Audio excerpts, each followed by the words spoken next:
رات میں وہ چھت پر چہل قدمی کرنے کے ساتھ ساتھ آج ہونے والے واقعے کو سوچ رہی تھی کہ ایک دم اس کے ہاتھ میں تھاما ہوا موبائل بج اٹھا۔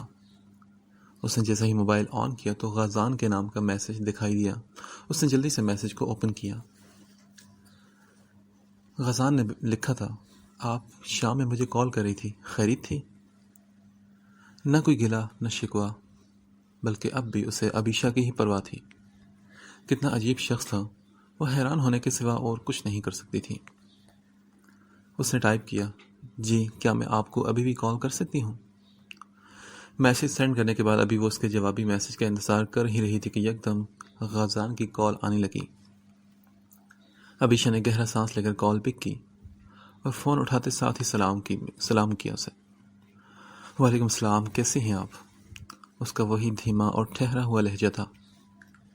میں ٹھیک ہوں الحمدللہ، ایکچولی مجھے آپ سے معذرت کرنی تھی، مجھے شدید غلط فہمی ہو گئی تھی۔ آپ جانتے ہیں نا کہ میں کتنی محتاط ہیں اور آپ کے یہی محتاط انداز مجھے بے حد پسند ہے۔ لڑکیوں کو ایسا ہی ہونا چاہیے تاکہ کوئی بھی ان سے کوئی غلط بات کر ہی نہ سکے، اور یہی وجہ ہے کہ میں آپ کی عادت کے برخلاف ہر بار آپ سے بات کرتا ہوں۔ آپ معذرت مت کریں، شاید میرا انداز غلط تھا۔ انفیکٹ رات ہی میں نے یہ ایڈ دیکھا اور شو میں قسمت کہ یہ اخبار میرے ایک دوست کے والد کا ہے، اسے فون کیا اور آپ کا بتا دیا۔ اس نے کہا کہ اگر آپ ٹیلنٹڈ ہیں تو جلد ہی بھیج دوں آپ کو۔ بس میں کچھ زیادہ ہی ایکسائٹڈ ہو گیا تھا، اس لیے یہ خیال ہی نہیں رہا کہ اخبار کا وہ صفحہ کسی اور طریقے سے بھی آپ تک پہنچا دیتا۔ بہرحال غلطی میری بھی تھی، مجھے آپ کی عادت کے خلاف جا کر آپ کو مجبور نہیں کرنا چاہیے تھا۔ بڑے سبھاؤ سے اس نے اپنی غلطی کا بھی اعتراف کر کے عبیشہ کو مزید شرمندہ کیا۔ پلیز، آپ کی غلطی نہیں تھی، مجھے بھی تحمل سے آپ کی بات پہلے سننی چاہیے تھی۔ سبھی جانتے ہیں کہ اب میں یونیورسٹی کے میگزین میں لکھتی ہوں اور آپ وہاں کے ایک رکن ہیں، تو اس حوالے سے ہم بات کر ہی سکتے تھے۔ میں اوور ریئیکٹ کر چکی تھی۔ بہرحال اب آج یہ یقین تو پختہ ہو گیا کہ آپ ایک بے حد اچھے انسان ہیں اور کتنے خلوص سے آپ نے میرے لیے اس جاب کو دیکھا، اور میں نے آپ کے خلوص کے ساتھ کیا کیا، مجھے واقعی آج بے حد شرمندگی محسوس ہو رہی ہے۔ پلیز آپ میری معذرت قبول کر لیں، نہیں تو مجھے بہت گلٹ رہے گا۔ وہ اسے کیا بتاتا کہ معاملہ خلوص سے کہیں آگے کا ہے۔ پتہ ہے عبیشہ، کبھی کبھی کچھ رشتے آپ کو بہت آزمائش سے دوچار کرتے ہیں۔ اس کا آنچ دیدہ لہجہ عبیشہ کو حیران کرنے کے لیے بہت تھا۔ جی، وہ بس آگے سے صرف جی ہی کہہ سکی۔ ہاں نا، آپ کو اور میرا رشتہ، اتنا کہہ کر غازان نے تھوڑا سا پوز لیا، مسکراہٹ دبائے ہوئے جیسے موبائل کے اس پار اسے حیران دیکھ رہا تھا اور محسوس ہو رہا تھا جیسے آپ کا اور میرا رشتہ استاد اور شاگرد کا ہے۔ بھول گئی آپ؟ اب کی بار اس کی شرارت میں ڈوبی آواز سن کر عبیشہ نے اپنا رکا ہوا سانس بحال کیا۔ ہاں، آپ ہی نے تو یہ رشتہ بنایا تھا۔ وہ مسکراتے اسے پھر سے یاد کروانے لگا تو اس نے کہا، ہاں جی بالکل۔ عبیشہ بھی ابھی بھی اس کی پہلی بات کی معنی خیزی کے سحر میں تھی۔ اسٹوڈنٹ کبھی بھی ٹیچر کی مخلصی کو جان نہیں سکتا، وہ یہی سمجھتا ہے کہ یہ میرا سب سے بڑا دشمن ہے۔ حقیقت میں اس سے بہترین مخلص شاگرد کے لیے کوئی اور ہو ہی نہیں سکتا، کیونکہ استاد ہر قدم پر اپنے اسٹوڈنٹ کی بہتری کا خواہاں ہوتا ہے جس میں اس کا اپنا کہیں کوئی فائدہ نہیں ہوتا۔ یہ تو ہے۔ بہرحال شکریہ، مگر آپ نے 2-3 مرتبہ میری کال کیوں کاٹی تھی؟ وہ عام سے لہجے میں پوچھنے لگی تو اس نے کہا، پہلے جب یونیورسٹی میں آپ نے کال کی تھی تب میں بزی تھا کچھ دوستوں کے ساتھ، پھر جب دوپہر میں گھر آیا تب مہمان آئے ہوئے تھے، اس لیے تب میں آپ کی کال اٹینڈ نہیں کر سکا۔ میں کبھی بھی آپ سے خفا نہیں ہو سکتا عبیشہ۔ گھمبی لہجے میں اس نے پھر سے عبیشہ کو گھبراہٹ سے دوچار کر لیا تھا۔ چلیں اب آپ کل کے انٹرویو کی تیاری کریں، باقی سب سوچوں کو اپنے ذہن سے نکال دیں۔ بیسٹ آف لک۔ پرخلوص لہجے میں اسے وش کرتا وہ فون بند کر چکا تھا اور وہ کتنی ہی دیر اس کی باتوں کو سوچتی رہی۔ وہ جو میری فرینڈ اس دن آئی تھی نا عبیشہ، اف مما، وہ اتنی ٹیلنٹڈ ہے، ہماری یونیورسٹی کے میگزین کے لیے آرٹیکل بھی لکھتی ہے۔ غازان کے ذریعے ہی اس نے بھیجے تھے۔ ندا اور اس کی ماما اس وقت لاؤنج میں بیٹھی ٹی وی دیکھنے میں مگن تھی کہ یکدم ندا کو کچھ یاد آنے پر جوش میں انہیں بتانے لگی۔ پہلے تو اس کی ممی اسے سرسری سے سنتی رہی، لیکن جیسے ہی غازان کا نام ندا نے لیا ان کے کان کھڑے ہو گئے۔ پھر وہ بولی، ہاں، اور تم اسے دادو تحسین کے ٹوکرے دے دو، اسی طرح وہ غازان کو لے اڑی کہ تم کھڑی منہ دیکھتی رہنا۔ ارے یہ مڈل کلاس لڑکیاں بہت تیز ہوتی ہیں اور امیروں کو پھانسنے کے لیے بہت آسان ہوتا ہے۔ اس کی ماما تلخی لیے لہجے میں بولی تھی تو ندا نے کہا، پلیز ماما، اس دن بھی آپ نے اس کی اتنی انسلٹ کی تھی، وہ ایسی نہیں ہے۔ ندا اپنی ماں کی بات جھٹلانے لگی۔ ندا بیٹا تم تو ہمیشہ بیوقوف ہی رہنا، میں تمہیں کیسے سمجھاؤں، کوشش کرو کہ اسے دور رکھو غازان سے۔ میں آج ہی شفق سے یہ سب ڈسکس کرتی ہوں۔ ویسے تو غازان کسی کو منہ نہیں لگاتا، اب اس لڑکی کے آرٹیکلز تک چھپانے میں مدد کی، کیا بات ہے بھائی؟ انہوں نے بری طرح ندا کو لتاڑا تھا جو شرمندہ نظر آ رہی تھی۔ پھر ذکیہ نے فوراً موبائل پر شفق کا نمبر ملایا۔ ہیلو شفق، کیسی ہو؟ میں ٹھیک ہوں ذکیہ، تم سناؤ، بڑے دنوں بعد فون کیا۔ دوسری جانب سے غازان کی والدہ نے ہلکا سا شکوہ کیا تھا۔ ہاں یار، بس تھوڑی مصروفی تھی، آج ایک خاص بات کے لیے میں نے فون کیا ہے۔ ذرا تم آج کل نظر رکھو غازان پر۔ ندا نے مجھے بتایا کہ اس کی کوئی دوست بہت لٹو ہو رہی ہے غازان پر۔ ارے بھائی، ہمارا لڑکا تو سیدھا سادہ ہے، سنا ہے لڑکی مڈل کلاس سے ہے اور آرٹیکلز چھپوانے کے چکر میں غازان کے آگے پیچھے گھوم رہی ہے۔ دیکھو میرا کام تو تھا تمہیں خبردار کرنا، آگے تم بہتر جانو۔ چلو پھر بات ہوتی ہے، مجھے کہیں جانا ہے۔ اپنی بات ختم کر کے ذکیہ نے دوسری جانب کی بات سنے بنا ہی فون بند کر دیا تھا۔ اپنا پتہ تو وہ پھینک چکی تھی اور اب اگلی چال کا انتظار کرنا تھا۔ اب مزہ آئے گا۔ میری بیٹی کے حق پر ڈاکر ٹلنے چلی تھی وہ، اپنی ہی دھن میں نہ جانے ابیشا کو غائبانہ کتنا کچھ برا کہہ رہی تھی، جس کے فرشتے بھی اس بات سے انجان تھے کہ کوئی اس کے لیے اس قدر شدید حسد دل میں لیے ہوئے ہیں۔ لوگ ایسے ہی تو ہوتے ہیں، حقیقت جانے بنا کسی کے راستے کھوٹے کرنے والے، اس پر الزام تراشی کرنے والے، اور ندا کی امی ذکیہ بھی اس وقت ایسے ہی لوگوں میں سے تھی۔ غازان کی والدہ تو دھنگ رہ گئی تھی اس کے بارے میں یہ سب سن کر۔ ان کا وہ بیٹا جس نے اب تک زندگی میں لڑکیوں سے ایک فاصلے پر گزاری تھی، وہ یوں اچانک کسی میں انوالو ہو جائے گا، اور سب سے زیادہ دکھی اس بات پر تھی کہ غازان کے افیئر کی خبر انہیں ذکیہ نے دی تھی۔ آخر غازان اگر کسی لڑکی کو پسند کرتا ہے تو اس نے انہیں کیوں نہیں بتایا؟ وہ اب اس کی واپسی کا انتظار کر رہی تھی جو ابھی جم گیا ہوا تھا۔ 5 بجے کے قریب اس کی واپسی ہوئی اور آتے اس نے کہا، ممی پلیز ایک زبردست سا جوس ریڈی کر دیں۔ پسینے میں ڈوبے ہوئے صوفے پر ان کے قریب بیٹھا جو آنکھوں میں اشتعال لیے غصہ لیے اسے دیکھ رہی تھی۔ یہ ابیشا کون ہے؟ وہ جو صوفے پر آنکھیں بند کیے بیٹھا تھا، ماں کی بات پر نہ صرف اس کی آنکھیں پوری طرح کھلی بلکہ ان میں حیرت بھی سمٹی۔ ممی، آپ کو کس نے اس کے بارے میں بتایا؟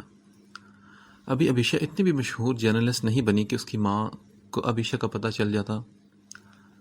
وہ بولی، ذکیہ نے آج فون کر کے بتایا تھا کہ کوئی ابیشا آج کل میرے بیٹے کے آگے پیچھے پھر رہی ہے۔ پہلے تو میں نے اس بات کو سنجیدگی سے نہیں لیا تھا، مگر لگتا ہے کہ واقعی کوئی معاملہ بڑا سیریس ہے۔ ان کی شک بھری نظریں اس کا دماغ گھمانے کے لیے بہت تھی۔ پھر وہ بولا، بالکل ماما، معاملہ بہت بڑا ہے۔ انہوں نے آپ کو یہ نہیں بتایا ہوگا کہ میں تو شادی کرنے لگا ہوں اس لڑکی کے ساتھ۔ غصے میں وہ چلایا نہیں تھا مگر اس کا لہجہ بہت تلخ تھا۔ غازان! وہ تو اس کی بات پر سن کر دل تھام گئی۔ حد ہوگی ممی، آپ ذکیہ آنٹی کی باتوں پر یقین کر رہی ہیں جنہیں ویسے ہی لگائی بھجائی کی عادت ہوتی ہے۔ ابیشا ندا کی ہی دوست ہے اور اسے اپنے آرٹیکلز دیے تھے تو اس نے مجھ سے کہہ دیا۔ میں نے صرف ایڈیٹر کو اس کے آرٹیکلز ای میل کیے ہیں۔ کیا کسی لڑکی کی مدد کرنے کا مطلب یہ ہے کہ میں اس کے ساتھ افیئر چلانے لگا ہوں؟ بات تو میں ہزاروں لڑکیوں سے کرتا ہوں ممی، بہت ساروں کے کام بھی آتا ہوں، اس کا مطلب ہے کہ میں سب سے شادی کروں گا؟ حد ہوگی ممی، آپ کو مجھ پر کوئی اعتبار نہیں؟ وہ سخت غصے میں تھا۔ بیٹا اگر تم پر اعتبار نہ ہوتا تو پوچھتی بھی نہ۔ انہیں غازان کی باتوں سے تھوڑی تسلی ہوئی تھی۔ ممی آپ یہ پوچھ رہی ہیں کہ عدالت لگا رہی، ہاں؟ اور اس ندا کو تو میں بخشوں گا نہیں۔ ایک پاک باز لڑکی پر یوں الزام لگاتے ہوئے ان لوگوں کو ذرا بھی شرم نہیں آتی؟ غصے میں ہاتھ میں پکڑا تولیا اس نے صوفے پر دے مارا اور اٹھ کھڑا ہوا۔ وہ بیٹا جوس تو پی لو۔ وہ جو دھپ دھپ کرتا سیڑھیوں کی جانب بڑا تھا، ماں کی پکار پر بھی نہیں رکا اور تیز آواز میں سے کہا، بس کرے ممی، بہت پی لیا ہے میں نے جوس۔ اور یہ کہہ کر وہ تیزی سے سیڑھیاں چڑھتا گیا۔ اس رات علی اس کے گھر آیا تب بھی غازان غائب دماغی سے اس کی ساری باتیں سنتا رہا۔ یار میں کب سے تجھے اس پوائنٹ کو کلیئر کرنے کا کہہ رہا ہوں اور تو ہے کہ بس اپنی سوچوں میں گم بیٹھا ہے۔ کمبائن اسٹڈی نہیں کرنی تو مجھے منع کر دیتا، میں نہ آتا۔ علی اس کی غائب دماغی کا برا منا چکا تھا۔ سوری یار، یہ بات نہیں۔ غازان خف زدہ اور شرمندہ ہوا تھا۔ ہاں تو پھر کیا بات ہے؟ ہوا کیا ہے؟ بتا نا مجھ کو۔ بالآخر علی بھی بھانپ کیا کہ مسئلہ کوئی گھمبیر ہے، اور غازان اسے وہ سب بتاتا چلا گیا جو وہ کسی سے شیئر نہ کرنے کا عہد کیا ہوا تھا۔ بیٹا، میں نے کہا تھا نا کہ دال میں کچھ کالا ہے۔ اس کی بات سن کر علی بے حد خوش تھا، کیونکہ اسے غازان ہمیشہ سے بے حد عزیز تھا۔ بیٹا کچھ نہیں، یہاں پوری دال کالی ہے۔ ساتھ والے کمرے کا دروازہ کھول کر رومان اس کے کمرے میں داخل ہوا تھا۔ غازان اور رومان کے کمروں کے بیچ دیوار میں ایک دروازہ بنایا گیا تھا جس سے وہ بآسانی ایک دوسرے کے کمرے میں بے دھڑک آ جاتے تھے۔ رومان نے اسی دروازے کے پار سے ان کی ساری گفتگو سن لی تھی۔ میں تجھے کہتا تھا نا کہ تجھے علی مجھ سے کہیں زیادہ پیارا ہے۔ آج بھی تو نے ثابت کر دیا میرے بھائی۔ اسے دل کی ساری بات بتا دی اور مجھے نہیں بتائی۔ رومان اب منہ بسور کر کارپٹ پر غازان اور علی کے پاس بیٹھا۔ وہ دونوں بھی وہیں آرام دہ حالت میں بیٹھے کتابیں درمیان میں رکھے ہوئے پڑھ رہے تھے۔ تم تو نہ ہر وقت وہاں بیٹھے میرے کمرے کی باتیں سنتے رہتے ہو، ہاں؟ غازان نے اسے غصے سے دیکھا تو علی نے اسے چھیڑا۔ تو جلتا رہے ہمیشہ، ٹھیک ہے؟ اور غازان سر پکڑ کر بیٹھا تھا اور اپنا مسئلہ بیان کر رہا تھا، اور وہ دونوں اپنی ہی جنگ لے کر بیٹھ چکے تھے۔ یار تم دونوں نے مجھے کوئی مشورہ دینا ہے یا پھر میں یہاں سے چلا جاؤں؟ غازان ذکیہ آنٹی کی ساری گفتگو اور ماں کا شک بھی انہیں بتا چکا تھا۔ بیٹا پہلی بات تو یہ ہے کہ ساری زندگی تو گھامڑ ہی رہنا۔ ارے یار، ایسی خاموش محبت تو آج کل کی لڑکیاں نہیں کرتی، اور تو 16ویں صدی کی ہیروئن بنا بیٹھا ہے۔ کیا یہ محبت یہیں تک رہے گی یا آگے بھی کچھ سوچا ہے؟ علی نے اب کی بار سنجیدگی سے اس نے پوچھا تھا تو اس نے کہا، پتہ نہیں یار، ابھی اتنا آگے کا نہیں سوچا، کیونکہ اس کے لیے کافی کوشش کرنی پڑے گی۔ ابھی تو صرف ہر ممکن طریقے سے اس کی زندگی کو آسان بنانے کی کوشش کر رہا ہوں۔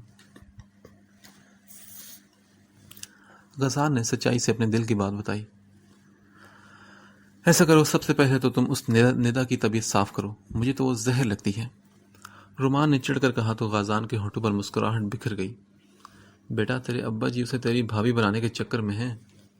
علی نے رومان کو حقیقت بتائی تو وہ اسے دھمکانے لگا۔ غازان، اگر تو نے اسے شادی کی تو یقین کر میں نے خودکشی کر لینی ہے۔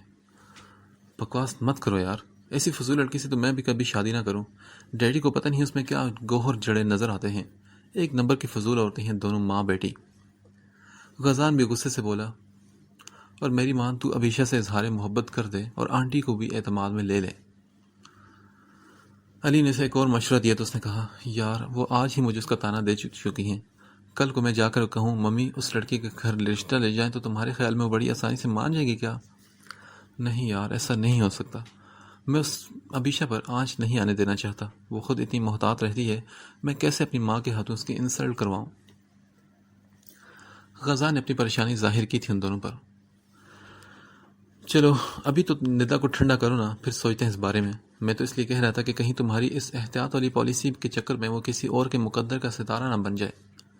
علی نے اسے حقیقت کا رخ دکھایا تھا، اور رومان نے اسے سوال کیا، یہ سب کرنے کے بعد اگر وہ پھر بھی تمہیں نہ ملی تو؟ یار ابھی میں نے اتنا کچھ نہیں سوچا رومان، اور ویسے بھی اس کی بہن نے بتایا تھا کہ ابھی وہ اسٹیبلش ہونا چاہتی ہے، تو ظاہر ہے اس کے دوران وہ شادی کرنے سے تو رہی نا۔ خیر ابھی تو مجھے وہ خود خبر نہیں کہ یہ سب محبت ہے یا کچھ اور ہے۔ غازان ابھی تک خود بھی کنفیوز تھا۔ ابھی تو اس سے کوئی واضح تعلق بنا ہی نہیں تھا، تو وہ یکدم شادی کی بات کیسے سوچ سکتا تھا؟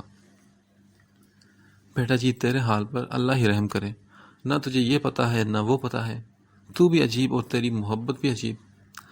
رومان اس کی باتوں پر شدید بد مزہ ہوا تھا۔ رومان کی بات پر وہ ہولے سے ہنسا۔ اب اسے کیا بتاتا کہ کچھ محبتیں اور جذبے واقعی بہت عجیب ہوتی ہیں، عام سطحی محبت سے کہیں ہٹ کر، اور شاید وہی سچے اور دیر پا جذبے ہوتے ہیں۔ علی کے مشورے پر عمل کرتے ہوئے اس نے رات کو ہی ندا کو فون کر لیا۔ رات 11 بجے غازان کا نمبر اپنے موبائل پر بلنک ہوتا دیکھ کر ندا کو حیرت اور خوشی کی انتہا نہ رہی۔ اس نے جلدی سے کال پک کی۔ ہیلو خیریت؟ رات کے اس وقت غازان سکندر نے مجھے کیسے کال کر لی؟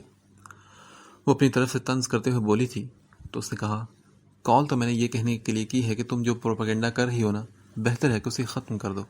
تمہیں ذرا شرم نہیں آتی کہ کسی کی ذات پر کیچڑ اچھالتے ہوئے؟ یاد رکھنا جو کیچڑ آج تم دوسروں پر اچھال رہی ہو نا، یہ نہ ہو کہ کل کو بات پلٹ کر تم پر بھی اس کے چھینٹے پڑیں۔ کیا سوچ کر تم نے مجھے اور ابیشہ کو اسکینڈلائز کیا؟ ہاں، وہ دوست ہے تمہاری اور تم اس رشتے کا بھی پاس کر لیتی. کیوں تم نے میرے اور ابیشا کے متعلق غلط بات ذکیہ آنٹی کو بتائی؟ انہیں سمجھا دینا کہ دوسرے کے بچوں کو بد کردار بنانے سے پہلے اپنے بیٹے کے کرتوتوں کی خبر لیں تو زیادہ بہتر ہے. کہ وہ اپنے ذاتی فلیٹس پر جا کر کیا کچھ کرتا ہے میں اچھی طرح واقف ہوں. آئندہ اگر انہوں نے میری ممی کو میرے متعلق کوئی غلط بات کی تو ان کے بیٹے کے کرتوت بما ثبوت میں اس طرح کھولوں گا کہ تم لوگوں کا پورا خاندان کہیں منہ چھپانے کے قابل نہیں رہے گا. غازان سکندر کو اس نہج پر مت لاؤ کہ اتنے سالوں کی دوستی کو مجھے دشمنی میں بدلنا پڑے. اپنی بات کہہ کر اس نے دوسری جانب کی کوئی بھی بات سننا گوارا نہیں کی تھی اور ندا تو سانس روکے اس کی باتیں سن رہی تھی. اسے کب اندازہ تھا کہ غازان اسے اس طرح بات کرے گا. وہ تو نہ جانے خیالوں میں کیا کیا منصوبے بنائی ہوئی تھی اور یہ کیا ہو گیا تھا. اگلے دن ابیشا کا انٹرویو بہت اچھا ہوا تھا. اسے پوری امید تھی کہ اس کا سلیکشن ہو جائے گا. بلڈنگ سے باہر آتے ہی اس نے سب سے پہلے غازان کو میسج کیا. تھینک یو مجھے اس جاب کے بارے میں بتانے کے لیے. میرا انٹرویو بہت اچھا ہوا ہے اور مجھے کہیں شک ہوا ہے کہ آپ نے میری سفارش بھی کی ہے. وہ لوگ اتنے اچھے سے مجھ سے بات کر رہے تھے اور بالکل بھی گھمانے پھرانے والے سوال نہیں کیے. وہ کیوں؟ وہ واقعی حیرت میں تھی کہ اتنا آسان انٹرویو بھی ہوتا ہے. ساری رات نہ جانے کیا کیا پڑھتی رہی تھی کہ شاید یہ پوچھ لیں وہ پوچھ لیں، مگر ویسا تو کچھ بھی نہیں ہوا تھا. دوسری جانب غازان اس وقت جم میں تھا. شام کا وقت تھا اور وہ جانتا تھا کہ یونیورسٹی سے سیدھا ابیشا نے انٹرویو کے لیے جانا ہے.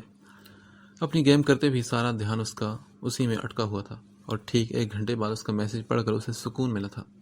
اس نے اپنا کام روک کر میسج پڑھا اور انسٹرکٹر سے بریک لے کر ہال سے باہر آیا اور ساتھ ہی اسے فون ملا چکا تھا. السلام علیکم مستقبل کی عظیم رپورٹر. مجھے آپ سے یہی امید تھی لیکن سیریسلی میں نے کوئی سفارش نہیں کی. کیا آپ کو اپنی صلاحیتوں پر یقین نہیں؟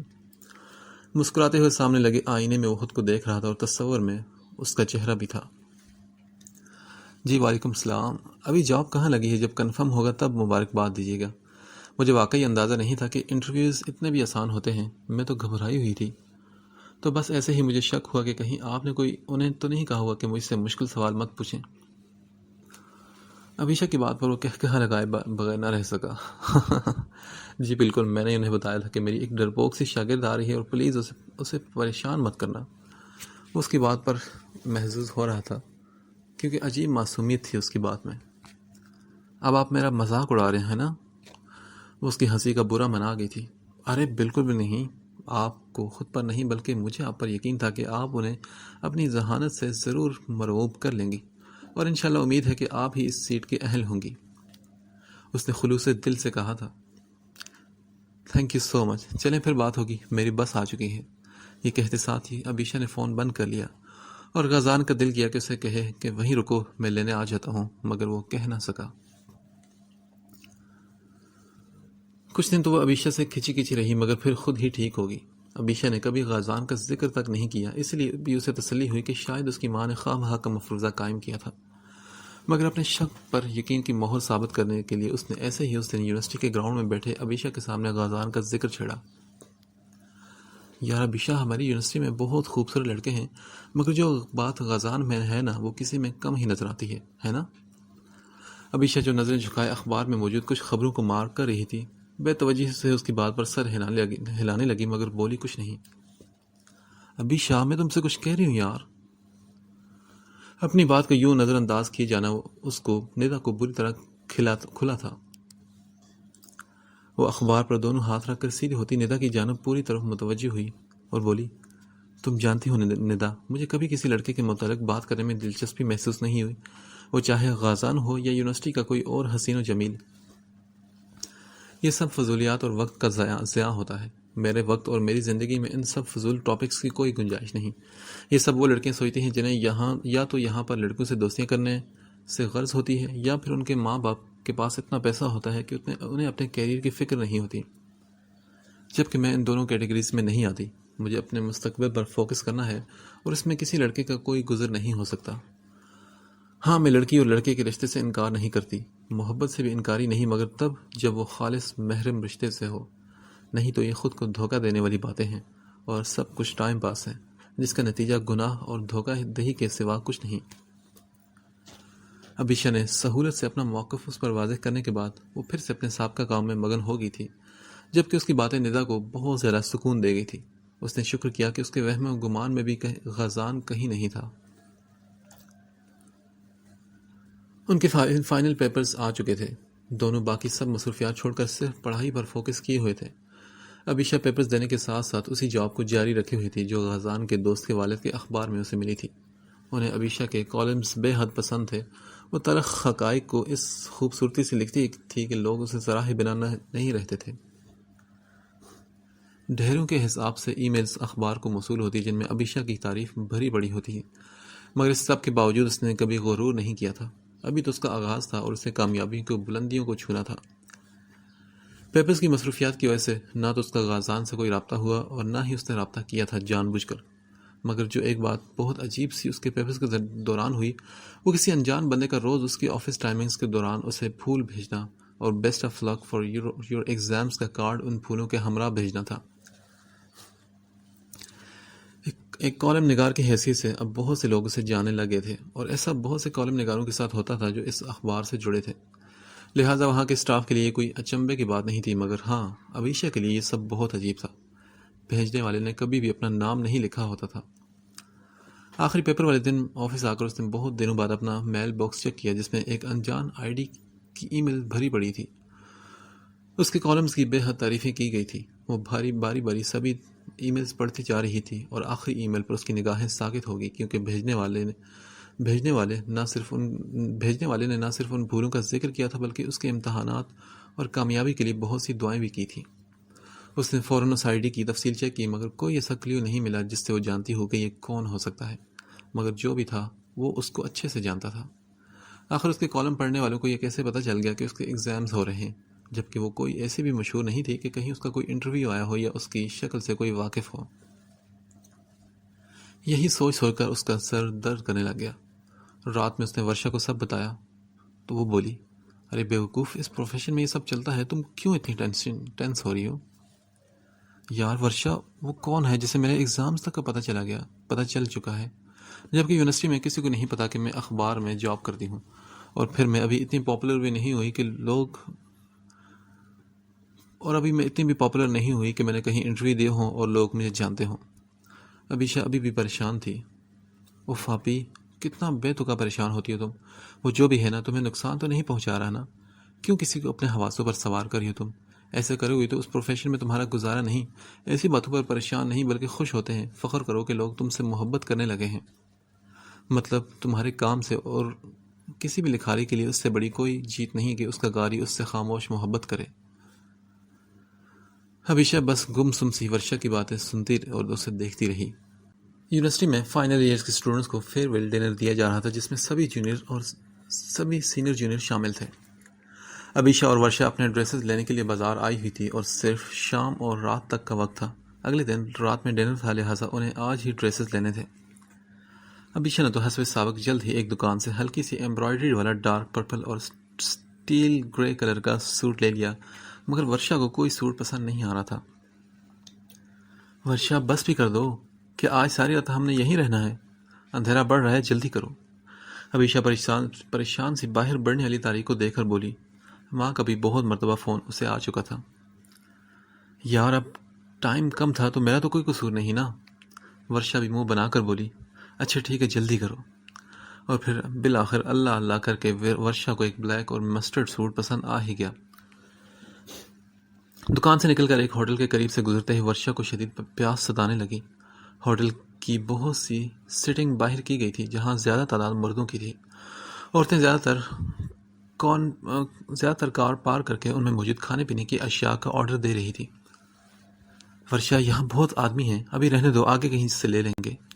ابیشا نے اسے ٹوکنا چاہا کیونکہ وہاں بھانت کے مرد بیٹھے تھے اور وہ بھی تھی بھی اکیلی۔ ابیشا نہیں چاہتی تھی کہ کوئی غلط بات ہو جائے۔ یار آپ ہی، ہم صرف جوس لے کر نکل چلیں گے نا؟ ورشا پیاس سے بے حال تھی۔ تم بھی نا ورشا، کبھی کبھی اتنی ضدی ہو جاتی ہو کہ… ابیشا بس اسے غصے سے گھورتی رہ گئی۔ اچھا تم یہیں کھڑی ہو، میں جوس لے کر آتی ہوں۔ آدمیوں کی لمبی قطار جوس کارنر پر دیکھ کر اس نے ہمت جمع کی۔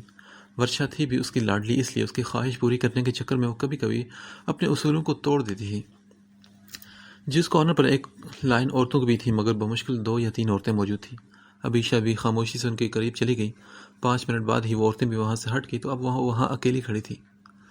بھائی صاحب 2 گلاس کاکٹیل جوس کے بنا دیں۔ شیشے کی بنی کھڑکی کے اس پار بیٹھے شخص کو جلدی سے اپنا آرڈر دے کر وہ تھوڑا پیچھے کھڑی ہوگی، مگر پھر شیشے کے پار اور اپنے بائیں جانب کھڑے بہت سے آدمیوں کی چپتی نظریں اس نے خود پر محسوس کی تھی۔ جو ہی گلاس اس کے سامنے آئے، اس کے عقب سے ایک ہاتھ نے آگے بڑھ کر وہ گلاس اٹھا لیا۔ ایک جانی پہچانی خوشبو قریب سے آئی۔ مڑ کر دیکھنے پر جو شخص نظر آیا، اس کا دل شدت سے کیا کہ کاش وہ وہاں نہ آتا۔ سرد نظریں اس کی نظروں سے ٹکرائی تھی۔ ایک تو پتہ نہیں تمہیں اتنے کپڑے لینے کا کریز کیوں ہے، لڑکیوں کو بھی پیچھے چھوڑ دیتے ہو۔ غازان کی جھنجھلاہٹ عروج پر تھی۔ کل کے فیئر ویل کے لیے رومان کو کپڑے چاہیے تھے اور کل کے فنکشن کے علاوہ بھی نہ جانے کتنا کچھ اس نے لے لیا تھا۔ غازان فضول خرچ نہیں تھا اور وہ ہمیشہ پیسہ بہت طریقے سے خرچ کرتا تھا۔ میرے بھائی، میں تیرے جیسا عقل مند نہیں اور نہ ہی اتنے طریقے سلیقے والا ہوں۔ رومان واقعی حیران ہوتا تھا کہ غازان اتنی کم شاپنگ کرتا ہے، مگر پھر بھی ہر فنکشن کی مناسبت سے بہت طریقے سے ڈریس اپ ہو کر ہمیشہ ماحول پر چھا جاتا تھا۔ وہ دونوں باتیں کرتے ہوئے گاڑی کی جانب جا رہے تھے کہ یکدم بائیں جانب یوں ہی دیکھتے ہوئے غازان کی نگاہ ورشا پر پڑی، جو ایک ریسٹورنٹ کے سامنے ہاتھ میں تھیلے تھامے کھڑی تھی۔ ریسٹورنٹ کا سٹنگ ایریا زیادہ تر باہر تھا، جہاں اس وقت مردوں کا ہجوم تھا۔ ایسے میں ورشا اکیلی کھڑی کیا کر رہی تھی؟ وہ یکدم رکا اور بولا، رومان رکو، میں ابھی آتا ہوں۔ وہ تیزی سے ورشا کی جانب بڑھا اور رومان بھی حیران ہوتا اس کے پیچھے چلا آیا تھا۔ ورشا، یہاں کیا کر رہی ہو تم؟ دائیں جانب سے آنے والی آواز پر بے اختیار ورشا نے بائیں جانب دیکھا تھا۔ غازان بھائی، السلام علیکم، کیسے ہیں آپ؟ ایکچولی ہم شاپنگ پر آئے تھے، پھر مجھے پیاس لگی تو ہم یہاں سے جوس لینے کے لیے رک گئے تھے۔ وہ خوشگوار لہجے میں غازان کو بتا رہی تھی، جس کا دھیان لفظ ہم پر اٹک گیا۔ ہم مطلب اور کون ہے ساتھ؟ جی ابیشا آپی ہیں، وہ جوس لینے گئی ہیں۔ رومان، جو کب سے یہ سمجھ رہا تھا کہ شاید یہ ابیشا ہے، اس لڑکی سے ابیشا کا نام سن کر جان گیا کہ یہ اس کی بہن ہوگی۔ اس نے دل میں شکر کیا کہ آج وہ پری چہرہ دیکھنے کا موقع ملے گا جو اس کے بھائی کے دل کی دنیا کو آباد کر چکا ہے۔ اس کی بات پر غازان تیزی سے سامنے بنے جوس کارنر کی جانب بڑھا تھا۔ لائٹ بلو اور پنک کلر کے سوٹ میں ایک ہی لڑکی وہاں کھڑی تھی جو ابیشا کے علاوہ کوئی اور نہیں تھی۔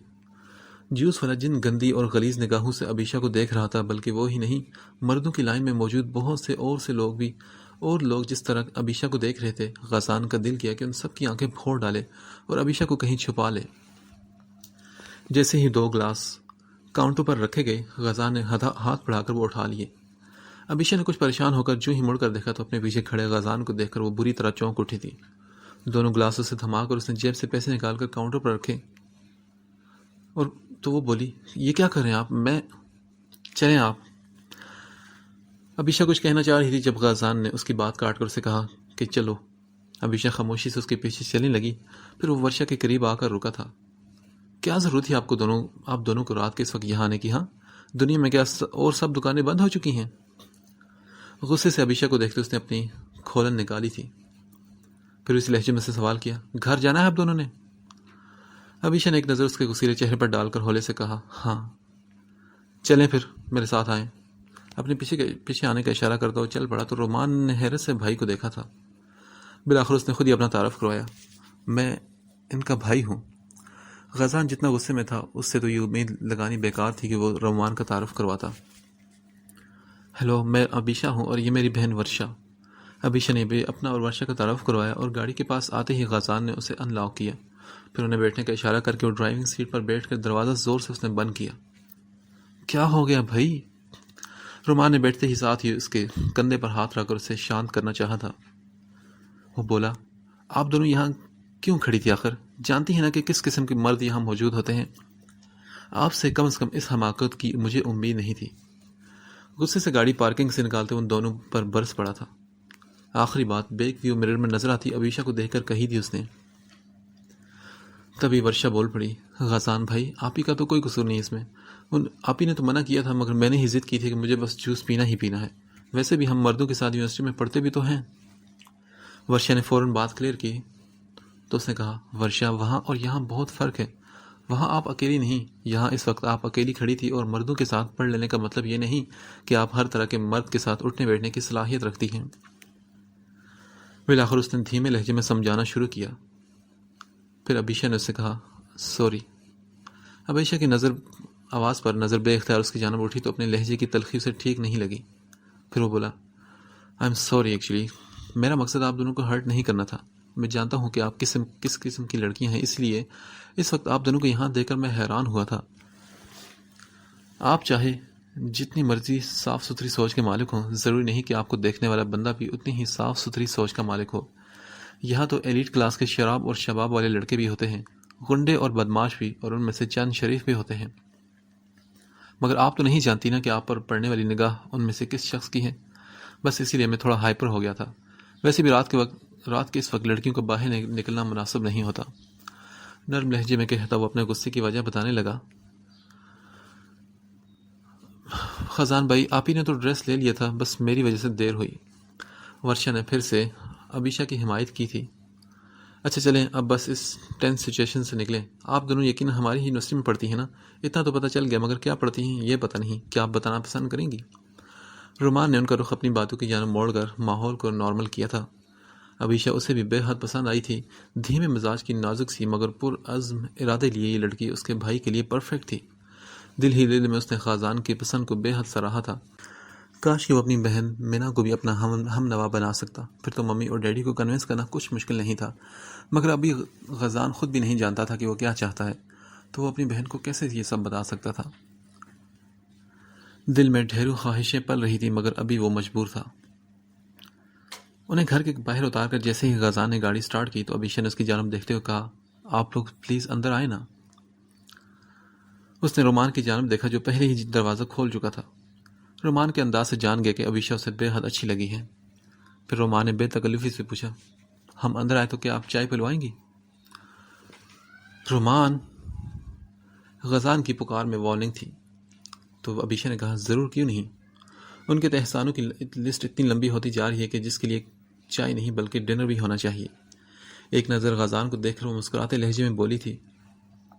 غزان نے دانستہ اسے دیکھنے سے اجتناب کیا. ورشا کے بیل بجاتے ہی دروازہ کھل چکا تھا. پھر انہیں آگے بڑھنے کا اشارہ کرتی خود بھی ان کے پیچھے داخل ہوئی تھی. اندر داخل ہوتے ہی ان کا سامنا ابیشا کے والد سے ہوا. السلام علیکم ابو، یہ میرے یونیورسٹی فیلو ہیں غزان، جن کے بارے میں میں نے آپ کو بتایا تھا. آرٹیکلز اور جاب کے سلسلے میں انہوں نے میری مدد کی تھی، اور یہ ان کے چھوٹے بھائی رومان ہیں. باروب سے ابیشا کے ابو غزان کو بے حد بھلے مانس انسان لگے تھے. ارے ہاں، آئے بیٹا آپ دونوں بھی. بھائی، ہمارے گھر میں تو آپ کا بہت ذکر ہوتا رہتا ہے. وہ دونوں انہیں سلام کر کے ان کے ساتھ ڈرائنگ روم کی جانب بڑھے تھے. اتنی دیر میں ورشا اپنی امی کو بھی بلا لائی. ابو، ہم بھی اسی مارکیٹ میں تھے جہاں یہ لوگ شاپنگ کر رہے تھے. ابیشا نے ان کے ساتھ آنے کا مقصد بتانا چاہا تھا تو غزان بھی فوراً بول اٹھا، جی انکل، انہیں ہم نے وہاں ٹیکسی کا انتظار کرتے دیکھا تو میں نے سوچا کہ رات کے وقت بہتر ہے کہ کوئی اعتبار کا بندہ ہو، بس اسی لیے انہیں گھر تک چھوڑنے کا کہا. غزان نے ابیشا کی بات کاٹ کر جو بات بنائی وہ سن کر ابیشا کچھ لمحوں کے لیے کچھ بولنے کے قابل نہ رہی تھی. عجیب شخص تھا، اس کے لیے ہر مرتبہ ایک مسیحا بن کر آتا تھا. وہ نہیں چاہتا تھا کہ ان کے ابو کو سچ معلوم ہو اور انہیں ڈانٹ پڑے. پھر ابیشا چائے بنانی چلے گئی اور ساتھ میں لوازمات کی ٹرے بھی سجانے لگی. چائے تیار کر کے ڈرائنگ روم میں لائی جہاں خوشگوار ماحول میں باتیں ہو رہی تھی. ارے اتنا کچھ کیوں کر لیا آپ نے؟ غزان نے ٹرے میں موجود کباب، سینڈوچز اور سینمن رولز دے کر ابیشا کو کہا، کچھ خاص نہیں، بس آپ پلیز لے لیں. اس کی جانب چیزیں بڑھاتے ہوئے مہمان نوازی بھرپور طریقے سے نبھا رہی تھی. چائے ختم کرتے ہی غزان نے اٹھنے کے لیے پر تولے اور کہا، اچھا انکل، اب اجازت دیجیے. نہیں، ارے بیٹا، کھانا کھا کر جانا. ابیشا کی والدہ نے محبت سے کہا تو وہ بولا، نہیں آنٹی، بہت شکریہ، میری ممی کھانے پر انتظار کر رہی ہوں گی، ہم پھر کبھی آئیں گے انشاءاللہ. یہ کہتے ساتھ ہی اس نے جھک کر ان سے پیار لیا. اونچا لمبا خوبصورت غزان انہیں بے حد اچھا لگا تھا، نہایت شریف اور بردبار سا، اور ایسے لڑکے اب کے دور میں کم ہی دکھنے میں آتے ہیں. ان کی دونوں بیٹیاں سامنے بیٹھی تھی، مگر مجال ہے کہ جو اس نے کوئی غلط نگاہ ان پر ڈالی ہو. خدا حافظ کرتے وہ دونوں ڈرائنگ روم سے باہر نکلے تھے تو فرید صاحب بھی ان کے پیچھے انہیں باہر تک چھوڑنے گئے. ابو کی ڈانٹ سے بچانے کا شکریہ. رات میں جس وقت وہ لیٹنے لگا تو ابیشا کا میسج پڑھ کر بے اختیار مسکراہٹ اس کے چہرے پر چھا گئی. شکریہ سے صرف کام نہیں چلے گا، ڈنر کب کروا رہی ہیں آپ؟ اسے اسی کی کہی بات یاد دلائی تھی تو اس نے کہا، جب آپ کہیں. اس کا میسج پڑھ کر چند لمحوں کے لیے کچھ سوچا اور پھر بولا، ٹھیک ہے، پھر جلد ہی تیار رہنا. میسج لکھ کر سینڈ کرتے ہوئے اس کا آج کا سراپا اس کی نظروں کے آگے لہرایا تھا. ضرور. Will you will see you tomorrow night. اللہ حافظ. اگلے دن رات میں ان کا فیئر ویل ڈنر تھا. غازان نے بھی خدا حافظ کہہ کر آنکھیں بند کر لی. اگلے دن رات میں یونیورسٹی کے گراؤنڈ میں رنگ و بو کا سیلاب امڈا ہوا تھا. تمام اسٹوڈنٹس اور اساتذہ خوش گپی میں مصروف تھے. غازان، رومان اور علی اور بہت سے دوسری کلاس فیلوز کے ساتھ باتیں کرنے میں مصروف تھا، مگر اس کی نظریں ابیشا کو ڈھونڈ رہی تھی جو ابھی تک نہیں آئی تھی. اس کا دل تھوڑا سا پریشان بھی ہوا، یہ سوچ کر کے کہ پتہ نہیں آئے گی بھی یا نہیں. آج کا دن یونیورسٹی میں آخری دن تھا، نہ جانے پھر کب اس سے ملتا بھی یا نہیں. پاس کھڑے ویٹر کی ٹرے سے جیسے ہی پانی کا گلاس اٹھا کر وہ پلٹا تو سامنے ندا کے ساتھ وہ پری چہرہ موجود تھا. بلیو اور سٹیل گرے جدید تراش خراش کے سوٹ میں، بالوں کو آدھ کھولے ہلکے سے میک اپ میں وہ سیدھا غازان کے دل میں اتر رہی تھی. اسے ایک نظر دیکھ کر غازان کے پریشان چہرے پر سکون کی پرچھائیاں لہرائی تھی. وہ خود بھی اس وقت گرے سوٹ، وائٹ شرٹ اور رائل بلو ٹائی لگائے اپنی وجاہت کے سبب سب میں نمایاں نظر آ رہا تھا. علی نے آہستہ سے اس کے کان میں کہا، کیا تم دونوں نے میچنگ کی تھی؟ اس کی بات سن کر ایک خوبصورت سی مسکراہٹ اس کے چہرے پر آ کر ٹھہری. گلاس منہ سے لگاتے اس نے اپنی مسکراہٹ چھپائی تھی. اس کی نظر سامنے اٹھی جہاں وہ بھی اسی کی جانب دیکھ رہی تھی. اس نے ہولے سے سر کو ہلا کر سلام کیا تو غازان نے بھی اس کی جانب مسکراہٹ اچھال کر نظروں کا زاویہ بدل لیا. کھانے کے بعد جونیئرز نے کچھ سینئرز کو القابات دیے اور کچھ سینئر نے اپنی ویلفیئر اسپیچ کی. غازان ایسی ٹیبل پر تھا جہاں اسے ابیشا صاف دکھائی دے رہی تھی. اس کے باقی سب دوست ٹیبل سے اٹھ کر کچھ اور کلاس فیلو سے ملنے گئے تھے. اس وقت وہ وہاں اکیلا تھا اور دل میں اٹھنے والی خواہش کو کچھ لمحے وہ دباتا رہا. پھر آخر دل کے ہاتھوں مجبور ہو کر اس نے اپنا موبائل نکالا، کیمرہ آن کیا اور کچھ فاصلے پر بیٹھی ابیشا کی ایک تصویر زوم کر کے اپنے موبائل میں محفوظ کر لی. جس لمحے اس نے تصویر لی، ابیشا کی نظر بھی اس کی جانب اٹھی اور اس نے کچھ حیرت سے غازان کی یہ حرکت دیکھی. گمان یہی گزرا تھا کہ اس نے تصویر لی ہے. اسے بے حد عجیب لگا. اس کا دل کیا کہ اس سے پوچھے کہ اس نے تصویر لی ہے یا کیا، مگر پھر سوچا اس نے کہا نہیں تو کتنی سبکی ہوگی نا اسے. وہ اپنی ہی باتوں میں الجھ گئی تھی. تھوڑی دیر بعد غازان اٹھ کر لائبریری کی جانب بڑھا. اس نے کوئی کتاب لینی تھی اور لائبریرین کو ڈنر شروع ہونے سے پہلے اس نے کہہ دیا تھا. اس نے وہ کتاب نکال کر لائبریری میں اپنی ٹیبل پر رکھ دی تھی اور غازان کو کہا تھا کہ وہ واپسی پر اس کی ٹیبل سے وہ کتاب لیتا جائے. ڈنر تقریباً ختم ہونے ہی والا تھا، لہٰذا وہ اٹھ کر لائبریری کی جانب بڑھا تاکہ وہاں سے نکلتے وقت بھول نہ جائے. لائبریری پہنچا تو لائبریری نے اس کے لیے دروازہ کھلا چھوڑا تھا تاکہ وہ کتاب آسانی سے لے لے. لائبریری میں داخل ہو کر لائبریرین کی ٹیبل کی جانب بڑھا جہاں اس کی مطلوبہ کتاب دھری تھی. ابھی کتاب لے کر موڑ ہی رہا تھا کہ ایک دبی چیخ اس کی سماعتوں سے ٹکرائی اور ساتھ ہی ریکس کی جانب سے ٹھک ٹھک کی آواز آئی جیسے کوئی ان ریکس سے ٹکرایا ہو. وہ تیزی سے اس جانب لپکا جہاں سے آواز آ رہی تھی. کون ہے؟ وہ یکدم چلایا، بچاؤ! کسی لڑکی کی آواز کو دبایا گیا تھا. جو ہی وہ ایک ریک کے پاس پہنچا تو رستم ایک لڑکی کے ساتھ نظر آیا. لڑکی کے منہ پر اس نے زبردستی ہاتھ جمایا ہوا تھا اور دونوں خاصی قابل اعتراض حالت میں کھڑے تھے. لڑکی کا دوپٹہ غازان کے پاؤں کے نیچے آیا. اتنا اندازہ ہو گیا کہ رستم زبردستی اس لڑکی کی عزت پر ہاتھ ڈال رہا تھا. غازان چلانے لگا، کیا کر رہے ہو تم یہاں؟ بکواس بند کرو غازان اور خاموشی سے یہاں سے دفع ہو جاؤ، رستم نے غصے سے کہا، کیونکہ وہ لڑکی کو چھوڑنے پر تیار نہیں تھا جو زاروں کے تار رو رہی تھی اور مزاحمت بھی کر رہی تھی، مگر وہ اسے بری طرح پکڑے ہوئے تھا. غازان نے آگے بڑھ کر ایک مکہ اس کے سر پر رسید کیا. وہ جو نشے میں بری طرح جھول رہا تھا، غازان کا مکہ نہ سہ سکا اور الٹ کر فرش پر گر پڑا، مگر پھر زخمی شیر کی طرح اٹھا اور غازان اس سے پہلے اسے قابو کر چکا تھا. جائیں آپ یہاں سے. غازان لڑکی کو دیکھ کر تیزی سے بولا جو منہ پر ہاتھ رکھے انہیں لڑتے ہوئے دیکھ رہی تھی. جائیں نا. غازان پھر غصے سے چیخا تو وہ لڑکی تیزی سے روتی ہوئی وہاں سے بھاگ اٹھی. گھٹیا انسان، تجھے ذرا شرم نہیں آتی؟ وہ 2-3 مکے اس کے منہ پر مارتے ہوئے بولا تھا. غازان پر اس وقت ایک جنون سوار ہو چکا تھا. اسی لمحے باہر سے بھاگتے دوڑتے قدموں کی آواز سنائی دی. کیا ہو رہا ہے یہاں؟ غازان کے ایک ٹیچر کی آواز آئی اور ان کے پیچھے اور بھی بہت سے لوگ تھے، اور وہ تمام میڈیا جو وہاں اس ڈنر کی کوریج کے لیے آیا تھا انہیں تو ایک چٹپٹا موضوع مل گیا تھا. موقع کا فائدہ اٹھاتے ہی بہت سے فوٹوگرافرز بھی وہاں آ چکے تھے اور دھڑا دھڑ تصویریں لے رہے تھے. حالانکہ یونیورسٹی کی انتظامیہ کے بندے انہیں پوری طرح روکنے کی کوشش میں مصروف تھے، مگر وہ تو کسی کی سن نہیں رہے تھے. سر، یہ ایک لڑکی کو یہاں لا کر اسے ریپ کرنے کی کوشش کر رہا تھا اور میں وقت پر پہنچ گیا. رستم تیزی سے غازان کو چھوڑ کر ٹیچر کے پاس آ کر جھوٹ بولنے لگا، جبکہ غازان اسے حیران کن نظروں سے دیکھنے لگا. سر، یہ بکواس کر رہا ہے. غازان آنکھوں میں خون لیے اس کی جانب بڑھا، مگر وہاں موجود رومان تیزی سے آگے بڑھ کر اسے قابو کرنے لگا. سر اگر میں بکواس کر رہا ہوں تو یہ دوپٹہ، یہ بریسلٹ اور حتیٰ کہ یہاں پر موجود کچھ گرے ہوئے بال اس سب کی واقعے کی ضمانت ہے۔ غازان کے قریب گرے بریسلٹ اور زمین پر موجود دوپٹے اور چند لمبے بالوں کی جانب اشارہ کرتے ہوئے رستم بولا تھا، جو ہر دیکھنے والی آنکھ کو بآسانی نظر آ رہے تھے۔ غازان تو اس کی شاطرانہ چال پر چکرا کر رہ گیا۔ سر دونوں کو غصے سے دیکھتے ہوئے بولے، لائبریری آج کیوں کھلی تھی اور کس نے کھولی تھی؟ سر وہ غازان نے کہا تھا کہ اسے کوئی کتاب لینی ہے، اس لیے میں نے کتاب نکال کر کھول دی تھی تاکہ وہ یہ کتاب لے لے۔ لائبریرین کی بات پر سب کا شک جیسے یقین میں بدل گیا اور سبھی شک بری نگاہوں سے غازان کو دیکھنے لگے۔ رستم نے کہا، دیکھا سر، اس نے پورا پلان کیا ہوا تھا۔ اب کہو، تم یہاں کتاب لینے کے بہانے نہیں آئے تھے؟ رستم نے اسے پھر اکسانا چاہا۔ پھر سر سمیع غازان سے پوچھنے لگے، بتاؤ بیٹا، لائبریرین سچ کہہ رہا ہے کیا؟ سر یہ بات ٹھیک ہے کہ میں کتاب لینے آیا تھا، مگر یہاں میں نہیں، رستم اس لڑکی کو ریپ کرنے کی کوشش کر رہا تھا۔ وہ صاف گوئی سے بولا، اف خدایا، اب اپنا کیا میرے سر ڈالا ہے سر یہ۔ اچھا تو کس لڑکی کو میں ریپ کر رہا تھا بتاؤ؟ رستم نے اپنی خون آشام آنکھیں اس پر گھاڑی تھی۔ سر میں اس لڑکی کو جانتا نہیں، مگر وہ یہیں کہیں ہوگی۔ سبھی سر پکڑ کر بیٹھے تھے اور معاملہ ڈین تک پہنچ چکا تھا۔ وہ بھی وہاں آ چکے تھے۔ پھر ان دونوں کو آفس لے جایا گیا، مگر لائبریرین کے بیان پر کے سبب وہ بری طرح پھنس چکا تھا۔ وہ چیخ چیخ کر سبھی کو اپنی گواہی دے رہا تھا۔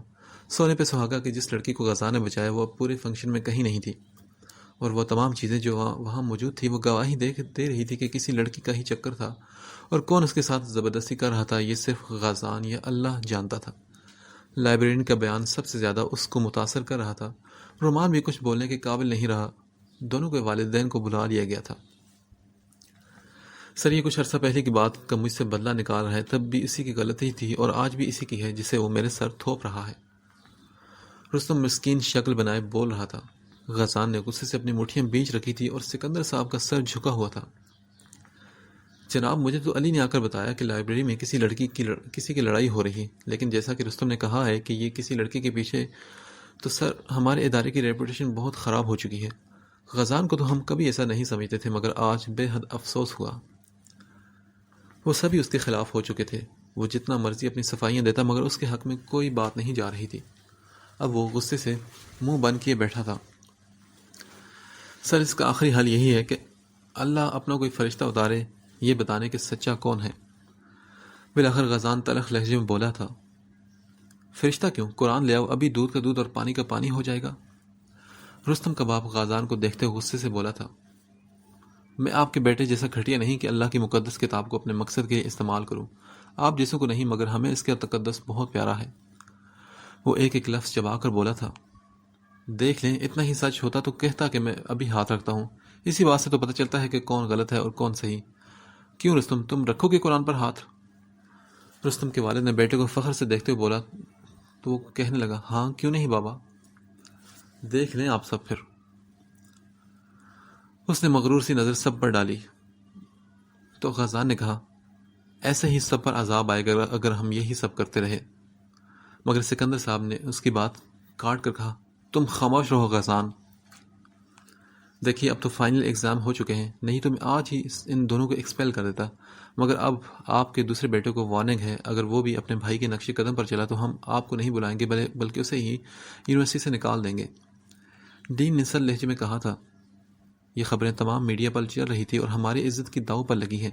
میں غازان کی ڈگری اب انہیں نہیں دے سکتا، کیونکہ جس قدر ہم آج ہمارے ادارے کو نقصان پہنچا ہے شاید ہی اس سے پہلے کبھی پہنچا ہو۔ روپے پیسے کا نقصان تو ہم برداشت کر سکتے ہیں، مگر ریپوٹیشن کا نقصان ہم برداشت نہیں کر سکتے۔ ڈین سخت لہجے میں بولے تھے، سر یہ انتہائی درجے کا جھوٹا انسان ہے۔ آپ پوچھیں کسی بھی لڑکی سے، کیا کبھی میں نے کوئی غلط بات کی ہے؟ اور سر یہ نشے میں بھی تھا اس وقت۔ کیا آپ میں سے کسی کو اس کے بعد سے شراب کی بو محسوس نہیں ہو رہی؟ سر اس کے ٹیسٹ کروائیں تو آپ جان جائیں گے کہ یہ شرابی ہے، اور پھر بھی آپ مجھ پر۔ غازان غصے سے بولا تھا، وہ کیسے اور کہاں سے اس لڑکی کو لے کر آتا جو رستم کے خلاف گواہی دیتی؟ اس وقت وہ بے بسی کی انتہا پر تھا۔ بس کریں، میں نے بہت بکواس سن لی اس لڑکے کی، مگر اب اور نہیں۔ ہم کیوں اپنے بیٹے کے ٹیسٹ کروائیں؟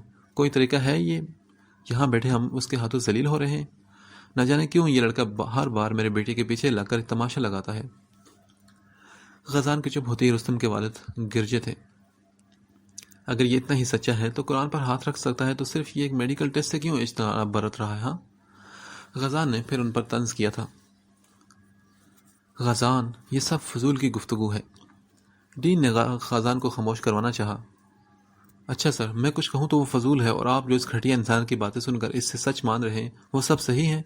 مجھے تو لگتا ہے کہ اس سب میں آپ بھی ان سے ملے ہوئے ہیں۔ وہ ایک سیاستدان کا بیٹا ہے اور آپ کے ادارے کو ڈونیشن دیتا رہا ہے، اس لیے وہ حق پر ہے اور میں گناہ گار ہوں۔ کیا یہ تعلیم ہے آپ لوگوں کی؟ ایسے ادارے کی ڈگری پر تو میں خود لعنت بھیجتا ہوں جہاں تعلیم کا معیار بچوں کے والدین کی پوسٹ پر ہو۔ وہ اپنی سیٹ سے کھڑا ہو کر غصے سے چلایا تھا۔ ڈین نے پھر سکندر صاحب سے کہا، سکندر صاحب، آپ اپنے بیٹے کو یہاں سے لے جائیں تو بہتر ہوگا۔ بجائے اپنی غلطی کی اعتراف کرنے کے یہ اب اکڑ دکھا رہا ہے۔ ڈین نے پھر سے اپنی غصے سے بھری نظریں غازان پر گاڑی ہوئی تھی۔ سر، جب میں غلط ہوں نہیں تو کیوں مانوں؟ میں آپ سب کو عدالت میں گھسیٹوں گا، کیونکہ اتنے آرام سے نہیں بخشوں گا اس شیطان صرف انسان کو میں۔ اس سے پہلے کہ وہ کوئی اور دھمکی دیتا، سکندر صاحب نے تیزی سے اٹھ کر ایک تھپڑ اسے رسید کر دیا۔ بند کرو یہ سب، وہ غصے سے چلائے۔ انہیں ایسا لگ رہا تھا کہ ان کا ابھی اور اسی وقت دماغ معاف ہو جائے گا۔ بات چھوٹے موٹے جھگڑے کی ہوتی تو کوئی بات نہیں تھی، مگر یہاں معاملہ ریپ کا تھا۔ چلو اب۔ غزان بے یقینی سے اپنے باپ کو دیکھتا رہا، بجائے اس کا ساتھ دینے کے وہ بھی اسے قصوروار سمجھ رہے تھے۔ کچھ دیر بعد ہی وہ سکندر صاحب کے ہمراہ گاڑی میں گھر جا رہا تھا۔ گاڑی میں ایک مہیب سی خاموشی تھی۔ رومان باپ کے چہرے کو اتار چڑھاؤ کے باعث خاموش تھا، مگر غزان، وہ تو سختی سی کیفیت میں تھا۔ اسے ان کے تھپڑ سے زیادہ ان کی بے اعتباری مار گئی تھی۔ گھر پہنچ کر جو ہی وہ تینوں اندر داخل ہوئی، سکندر صاحب کے ضبط کا پیمانہ لبریز ہو گیا۔ یہ ہے ہماری اولاد جس پر ہم نے اعتبار کیا، جسے ہم نے اس قابل بنایا اس دن کے لیے کہ آج وہ لڑکیوں کی عزتوں پر ہاتھ ڈالتا پھرے۔ اسے شرم نہیں آئی یہ سب کرتے ہوئے، یہ سوچتے ہوئے کہ اس کے گھر میں بھی ایک بہن موجود ہے؟ کیا سوچ کر تم نے یہ سب کیا؟ ہاں، اتنی بستی میں تم کیسے چلے گئے ہمیں پتہ تک نہ چلا۔ میری عزت کا جنازہ اٹھا ہے، اور آج صرف اور صرف تمہاری وجہ سے۔ اتنے اتاولے ہوئے جا رہے تھے تو بتا دیتے صحیح سے، شادی کر کے باعزت طریقے سے اسے گھر لے آتا، پھر تم شوق پورے کرتے رہتے اس سے۔ میرا تو دل کر رہا ہے کہ یا تو آج میں اسے شوٹ کر دوں یا خود کو۔ سکندر صاحب اس پر چلا رہے تھے جو سر جھکائے صوفے پر بیٹھا تھا۔ اس کی بہن منا اور شفق بھی حیرت سے یہ سب سن رہی تھی، جبکہ رومان مکمل طور پر خاموش تھا۔ وہ کچھ دیر پہلے ایک نیوز چینل پر یہ سب دیکھ چکی تھی۔ سکندر صاحب کے جانے کے بعد وہ دعا کر رہی تھی کہ یہ سب غلط ہو۔ غزان کی فوٹیج بار بار میڈیا پر دکھائی جا رہی تھی، اور اس لڑکی کا دوپٹہ اور وہ بریسلٹ بھی۔ اس کی ماں دعائیں مانگ رہی تھی کہ یہ سب جھوٹ ہو، مگر اب سکندر صاحب کے منہ سے نکلنے والے الفاظ نے انہیں بالکل نا امید کر دیا تھا۔ وہ سوچ بھی نہیں سکتی تھی کہ ان کا اتنا شریف اور سلجھا ہوا لڑکا ایسا کرے گا۔ صدمے کے مارے وہ بس اسے پکار ہی سکی، غازان۔ اس نے ایک آخری امید بھری نگاہ ماں کے چہرے پر ڈالی، مگر ان کی آنکھوں میں بھی شک تھا، اور اس شک نے جیسے اس کی ساری ہستی ایک لمحے میں ہی ختم کر دی۔ بتاؤ مجھے بیٹا، تم نے ایسا کیوں کیا؟ کیا کہہ رہے ہیں تمہارے ڈیڈی؟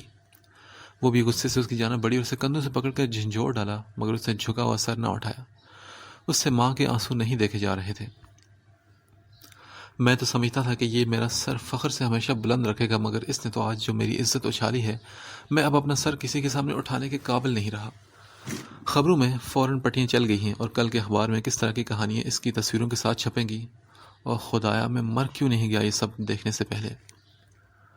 سکندر صاحب اب صوفے پر بے دم سے ہو کر بیٹھ چکے تھے۔ بیٹا، کون تھی وہ؟ کیوں تم اتنے اندھے ہو گئے تھے؟ بولو۔ اس کی ماں بھی چیختے ہوئے تھپڑ مار کر پوچھ رہی تھی۔ ان پر ایک جنون سوار ہو گیا تھا یہ سب سن کر۔ یکدم وہ اپنی جگہ سے اٹھ کر سب کو دیکھنے لگا، اور پھر بولا، میں اب کسی کو کچھ نہیں بتاؤں گا۔ میں نہیں، اب وقت گواہی دے گا کہ میں سچا تھا یا جھوٹا۔ ایک ایک لفظ پر زور دیتا وہ سیڑھیاں چڑھ گیا تھا۔ دیکھو تو اس کمینے کو نہ جانے کس بات کا غرور ہے، اور اپنی غلطی مان نہیں رہا۔ سکندر صاحب غصے سے پاس رکھا گلاس زمین پر مار کر بولے، جو چکنا چور ہو گیا تھا ان کے اعتماد کی طرح۔ وہ گھر آ کر بھی کتنی دیر غائب دماغ ہی رہی تھی۔ جس لمحے غازان نے اس کی تصویر اپنے موبائل میں قید کی، اس کے کچھ لمحوں بعد ہی وہ ابھی سوچ رہی تھی کہ غازان سے پوچھے کہ کیا اس نے تصویر لی ہے، یا اسے دھوکہ ہوا ہے کہ اس نے غازان کو لائبریری کی جانب جانے والی سیڑھیاں چڑھتے دیکھا۔ اور پھر کچھ لمحوں بعد ہی وہ سب ہو گیا جو کسی کے گمان میں نہیں تھا۔ وہ کپڑے چینج کر کے بیڈ پر لیٹ چکی تھی، اور دوسرے بیڈ پر لیٹی ورشا کا بھی حال اس سے کم نہ تھا۔ پھر وہ پوچھنے لگی، آپ ہی کیا تمہیں یقین ہے کہ غازان بھائی نے ایسا کچھ کیا ہوگا؟ نہیں ورشا، مجھے ہزاروں گواہیاں بھی کوئی لا کر دے دے مگر مجھے یقین ہے کہ وہ ایسا نہیں۔ تم خود سوچو، ہم کتنے عرصے سے اس کو جانتے ہیں، کیا اس نے تم سے یا مجھ سے کبھی کوئی غلط بات کی؟ اور دوسری جانب رستم وہ شخص ہے ہی عیاش اور اوباش قسم کا، یہ تو اسی کی چال ہے۔ اور پچھلے دنوں تمہیں پتا ہے کہ ہمارے ڈپارٹمنٹ کی ایک لڑکی کو اٹھا کر لے بھی گیا تھا۔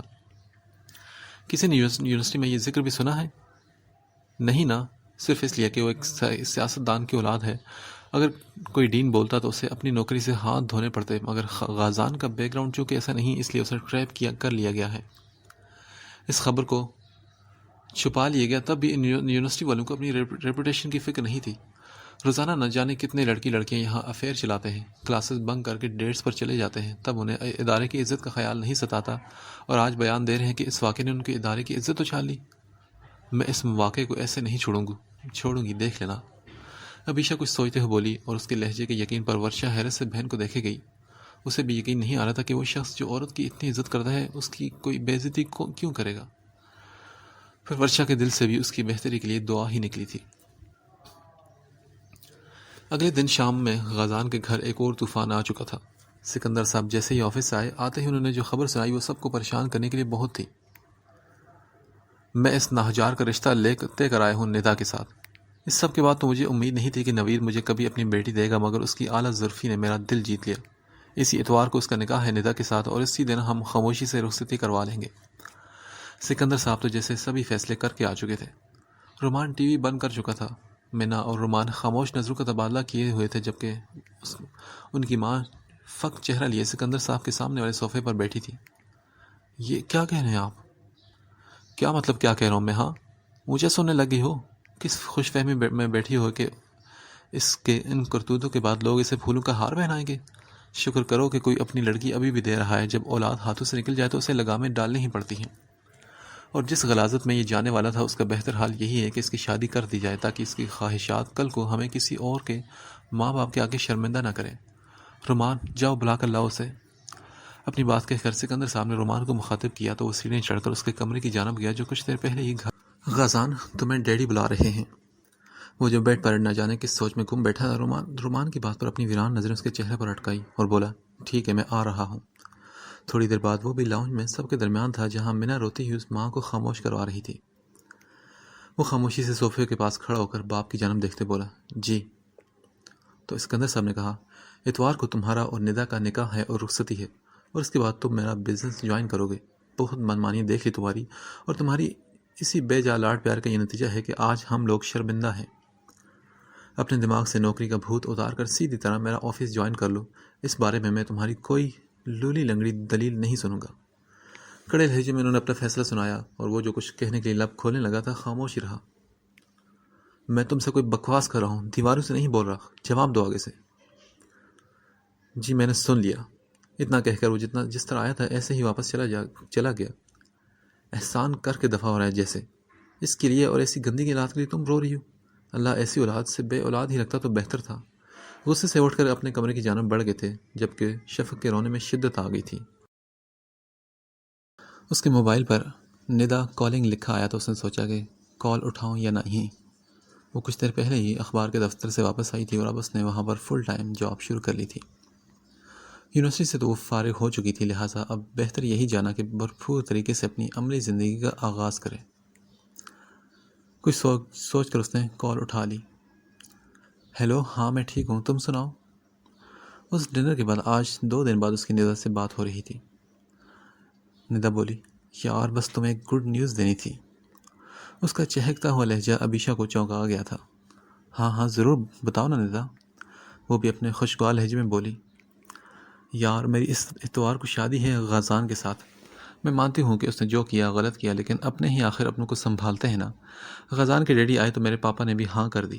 ظاہر ہے اب اور کون اتنا اعلیٰ ظرف ہوتا جو اسے اپناتا، تو بس میں نے بھی ہاں کر دی۔ انویٹیشن دینے کا ٹائم نہیں تھا، لہٰذا تمہیں فون پر ہی انوائٹ کر رہی ہوں، تم ضرور آنا۔ خوشی سے بھرپور لہجے میں جو خبر اس نے ابیشا کو سنائی وہ اسے سن کر گئی تھی۔ اس نے کہا، ہاں ٹھیک ہے، میں ضرور کوشش کروں گی۔ بہرحال تمہیں مبارک ہو۔ اچھا ندا، مجھے کچھ کام ہے، میں تم سے پھر بعد میں بات کرتی ہوں۔ خود کو سنبھال کر اس نے مسکراتے لہجے میں اسے مبارکباد دے کر فون بند کر دیا، اور پھر اس کے اندر کہیں یکدم سناٹا سا چھا گیا تھا، یا اسے محسوس ہوا۔ خاموشی سے وہ اپنا فون لیے ٹیرس پر آ چکی تھی۔ غروب آفتاب کا منظر عجیب سی اداسی دے گیا تھا اسے۔ میں اتنی اداس کیوں ہوں؟ مجھے کیا اس کی شادی جس سے مرضی ہو؟ خود کو تسلی دیتے آخری بات پر اس کے دل نے دہائی دی تھی، کیا واقعی کوئی فرق نہیں پڑتا؟ خود سے سوال کیا اس نے، نہ جانے کیوں، اور بہت سے آنسو اس کی آنکھوں کی دہلیز کے پار ٹھہر سے گئے۔ وہ رونا نہیں چاہتی تھی۔ میری زندگی میں ابھی کسی محبت کی گنجائش نہیں، کسی مرد کا گزر نہیں، مجھے تو بہت آگے جانا ہے، اور یہ سب جذبے میری راہ میں رکاوٹ کے سوا اور کچھ نہیں۔ لمبی لمبی سانسیں لیتے اس نے اپنی سوچوں سے چھٹکارا پانے کی ایک اور ناکام کوشش کی تھی۔